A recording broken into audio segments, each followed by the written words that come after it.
Party's contribution to our conference in Caracas 2 months ago by saying that our event was taking place at a time of crucial importance for the world struggle against imperialism. I said then, our struggle is becoming more significant every day because people everywhere are being faced with the hard truth that they simply can't obtain a secure supply of basic necessaries under their present economic conditions, never mind being able to achieve for themselves the peaceful enjoyment of a useful and a fulfilling life.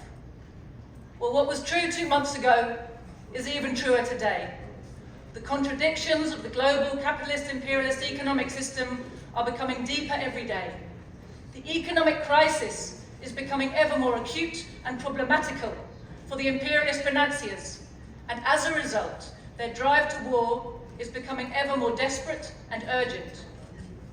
Since we last met, we have seen, those of us who pay attention to such things, we have seen the collapse of several important financial institutions in the heartlands of imperialism. Our rulers are desperate to hide from view this slow motion, for now, slow motion collapse of their financial system, which is rotten to its core. They do not want us to understand that the banks are collapsing as a result of bad debt, which is itself a symptom of a deep and inescapable crisis of capitalist overproduction. Information about these bank collapses has not been printed on the front pages of the popular press in the West. Each bank has been quietly bailed out by imperialist governments, while their chief economic spokesmen continue to reassure themselves and each other that everything is fine. Nothing to see here. Our rulers hope to avoid contagion and panic by guaranteeing every deposit in every bank, no matter how large the deposit or how insolvent the bank. They have guaranteed unlimited support to every bank everywhere. How can they do this? Only by printing the money required to bail out the banks. In this way, the imperialists hope to avoid the social unrest that would arise from allowing the banks to collapse in an uncontrolled way. But what will be the effect of this action? That the social unrest they're trying to avoid now will simply be postponed for a little while, until the money printing they're now indulging in has compounded already runaway inflation that they have already produced by printing huge amounts of money over the last 15 years, in particular following crises in 2008, 2020, 2022, to bail out failing banks, to rescue stock markets, to subsidize monopolies. The imperialists indulge this reckless response because it is in their nature to kick the can down the road. That's an English expression, sorry. Because they are hoping that if they can postpone the social explosion, something will happen to rescue them in the meantime. They're hoping something's coming to save them. But what is the something that they're waiting for? The miracle they're waiting for is the longed-for destruction of the territorial integrity, the economic and political independence of the great territories of Russia and China. They want to repeat the orgy of looting that saved their failing system in the 1990s after the fall of the USSR and the European socialist countries. But the imperialism of today is not the imperialism of 1991. Its economic foundation is infinitely weaker. Its technological dominance is likewise coming to an end, and its social cohesion is being destroyed along with the destruction of the welfare provisions that were granted to its workers at home after 1945. As a result, the imperialist ability to dominate the world has been fatally undermined.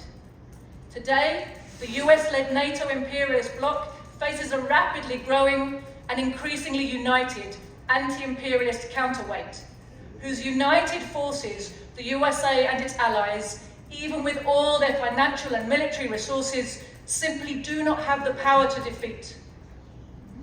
And the powers at the heart of that alliance, China, Russia, the DPRK, have made it absolutely clear that they will fight to defend themselves and are prepared for any war the imperialists might launch against them. In Europe, this war has already begun.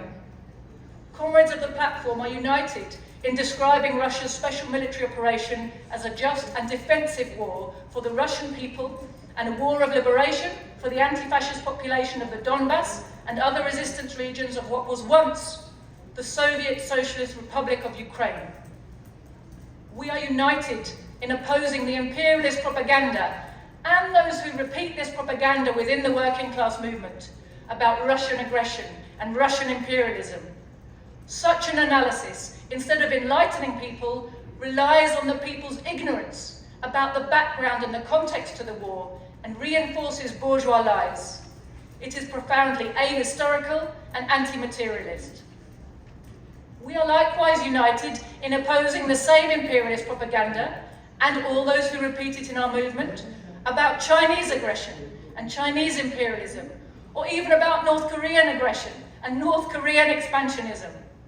We understand, and we pledge ourselves to do everything possible to bring this understanding to the people of our countries and to the masses of the world, that China and the DPRK are targeted by the US-led imperialist bloc not as imperialist rivals, or even because they are socialist, but because they are independent states with governments that are effective in preventing the imperialist super-exploitation of their people and resources. Standing today in colonized Seoul, we see that we are in a city dominated by the obscene presence of the world's largest military base. That this South Korea is a state entirely constructed by the power and under the diktat of US imperialism. That the national liberation struggle of the Korean people has been frustrated. That the political and economic life of this territory has been subordinated. That the army and state forces here are under the complete control of the USA. We cannot but remember the extreme historical injustice perpetrated against the Korean people. These are people who fought valiantly against Japanese imperialist occupation from 1910 to 1945, who emerged from the Second World War on the side of the victors. The Japanese had been defeated by the Korean forces of national liberation when the Soviet soldiers of the Red Army arrived in the north of the country and the US Army arrived in the south. But whereas the people were allowed to freely organize and determine their future in the area under Soviet supervision, in the south, it was quite otherwise. Despite their talk of being liberators, the US imperialists refused to leave at the agreed time. Instead, they stayed and set up a puppet regime through which they continued to rule, only alternating between fascistic or reformist frontmen as the times have demanded, the better to fool the people. The division of Korea into two parts, the occupation of the south, the brutal separation of families, the forcible rupture of ties between compatriots who have shared a common territory and culture for thousands of years, is a historical injustice that must and will be rectified. United Korea would have the resources, the manpower, and the military, industrial, and technological strength to be a social and economic powerhouse. Rather than allow such a strong and independent country to develop in East Asia, on the borders of and friendly towards both Russia and China, US imperialist interference has forced war, division, subjugation, and terrible suffering onto the Korean people. But in Korea, as elsewhere, the contradictions of the capitalist economic crisis are becoming acute, and the conditions that will enable the people to bring an end to their humiliation at the hands of US imperialism are developing fast. Not only are the economic and war crises manifesting with particular sharpness in your country, but the presence of the DPRK with its strong military in the north and the existence of such a revolutionary force as the People's Democracy Party in the south create a high possibility that the war that the imperialists are working hard to provoke on your territory will result not only in the defeat of the imperialist forces, but in the rapid completion of your national liberation struggle, the reunification of your divided country, and the emergence of a strong and united Korea under revolutionary anti-imperialist leadership.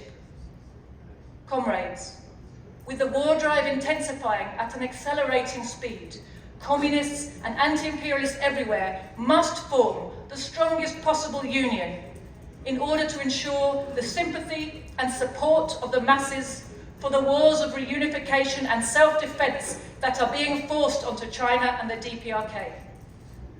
I have been asked by some comrades why the platform insists on creating so much work. Why so many conferences? Why so many actions? Why so many speeches and statements? Are we not just keeping ourselves busy? No, comrades, we are not simply keeping ourselves busy to no purpose. The rapidly developing war situation, the rottenness at the heart of much of what calls itself the world communist movement, impels our action. We must travel to different parts of the world in order to draw as many parties as possible and organizations into unified action. At the same time as we bring our founding document, the Paris Declaration, to the attention of organizations and workers all over the world, we must also develop and refine our message to embrace the specific conditions in different regions and to reflect the rapidly developing world situation. We must do everything in our power to strengthen the forces of socialism and anti-imperialism, whose fates are intertwined and who face a common enemy. We must do everything possible to ensure that the coming battles are decisive, that the imperialist enemies of humanity are finally defeated, and that our people are at last able to progress towards true socialist peace and civilization. Thank you.